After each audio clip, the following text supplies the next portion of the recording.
ব্রাহ্মণবাড়িয়ার আখাউড়ায় যে প্ল্যাটফর্ম রয়েছে সেই প্ল্যাটফর্মে কিন্তু এখানকার যেই ভাসমান মানুষ রয়েছেন তারা কিন্তু রাত্রি যাপনের জন্য এই প্ল্যাটফর্মটাকে বেছে নিয়েছেন এবং একমাত্র এখানেই যেন তাদের একমাত্র আশ্রয়ের স্থান এবং এখানেই তারা আশ্রয় নেন। বিশেষ করে এই শীতকালে কিন্তু তারা কোনোরকম একেবারে অসহায় নিরুপায় হয়ে কিন্তু তারা এই স্থানগুলো বেছে নিয়েছেন এবং এটাকে নিয়ে কিন্তু আমরা আমাদের আরটিভিতে একটি প্রতিবেদন প্রচার করি এবং সেই প্রতিবেদনটি ব্রাহ্মণবাড়িয়ার 4 যে বিএনপি নেতা রয়েছেন, ব্রাহ্মণবাড়িয়া 4 আসনের থেকে যিনি বিএনপির দলীয় মনোনয়ন প্রত্যাশী আলহাজ কবির আহমদ ভূঁইয়ার দৃষ্টিগোচর হওয়ার পরে কিন্তু তিনি আজকে এই ভাসমান যারা অবস্থান করছেন তাদেরকে কিন্তু শীত বস্ত্র অর্থাৎ কম্বল কিন্তু তিনি ইতিমধ্যে বিতরণ করেছেন এবং আমি ওনার সাথে কথা বলেছি। তিনি যেমনটা বলছেন যে এই ভাসমান রেল স্টেশনে যতগুলো ছিন্নমূল অসহায় সুবিধাবঞ্চিত মানুষ রাত্রি যাপন করছে তাদেরকে প্রায় 1000-এর মতন কম্বল তিনি বিতরণ করার একটি উদ্যোগ নিয়েছেন। আমি যদি একটু কথা বলি যে আপনি কতগুলো কম্বল বিতরণ করার পরিকল্পনা নিচ্ছেন এবং আসলে কাদের মধ্যে এই কম্বল বিতরণ করছেন? আপনি জানেন আমি ব্রাহ্মণবাড়িয়া জেলার কসবা এবং আখাউড়া নির্বাচন এলাকা ব্রাহ্মণবাড়িয়া 4 এই আসন থেকে আমি বাংলাদেশ জাতীয়তাবাদী দলের পক্ষ থেকে ধানের শীষের মনোনয়ন প্রত্যাশী। আগামী নির্বাচনে আমি আশা করি ইনশাল্লাহ আমি মনোনয়ন পাবো এবং সেই লক্ষ্যে আমি কাজ করে যাচ্ছি। তাছাড়া আমার একটা চ্যারিটি সংগঠন আছে ভূঁইয়া ফাউন্ডেশন। আমি আমাদের এই ফাউন্ডেশন এবং আমার দলীয় নেতাকর্মীদেরকে সাথে নিয়ে আমি আমার চ্যারিটি কার্যক্রম সবসময় আমি করি। আপনারা হয়তো অবগত থাকবেন যে আমি করোনাকালীন সময়ে সারা জেলাব্যাপী আমি কাজ করেছি, বাংলাদেশের বিভিন্ন প্রান্ত আমি কাজ করেছি এবং আমার কাজ অব্যাহত আছে। এটা যেহেতু আমার নির্বাচনী এলাকা, এখানে আমার দায়িত্ববোধটা বেশি।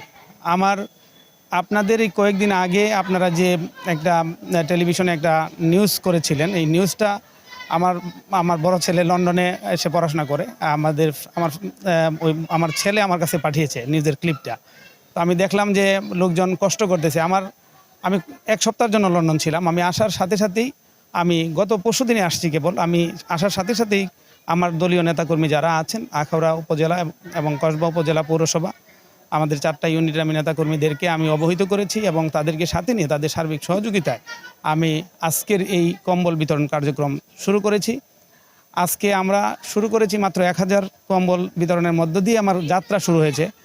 শীত যতদিন থাকবে শুধুমাত্র আখাউড়া না, আমাদের কসবার বিভিন্ন জায়গায় এবং ব্রাহ্মণবাড়িয়া জেলার যেখানে যেখানে মানুষজনের একটু দরিদ্র এবং ভাসমান মানুষ আছে তাদের পাশে থাকার জন্য আমার যতটুকুই সহযোগিতা করা প্রয়োজন আমি চেষ্টা করব সহযোগিতা করার জন্য। এটা তো আর গোনা যাবে না। এটা আজকে শুরু করেছি 1000 দিয়ে, হয়তো আরেকদিন 500, আরেকদিন 1000 দিব, এভাবে এটা আমি চলমান রাখবো ইনশাল্লাহ। তো এটা আসলে আমাদের যেই বিষয়টা সেটা হলো বাংলাদেশ জাতীয়তাবাদী দলের ভারপ্রাপ্ত চেয়ারম্যান, আমাদের প্রিয় নেতা, জনগণের নেতা, জনতার নেতা জনাব তারেক রহমান সাহেবের নির্দেশ হলো আমরা যেন মানুষের পাশে থাকি। সারা বাংলাদেশের যত অসহায় মানুষ আছে তাদের যেন খোঁজ খবর রাখি। তো সেটারই একটা ধারাবাহিক একটা অংশ যে আমরা আজকের যে কার্যক্রমটা পরিচালনা করতেছি ওনার নির্দেশেই এই কার্যক্রমটা আমরা চালিয়ে যাচ্ছি। এটা চলমান থাকবে ইনশাল্লাহ।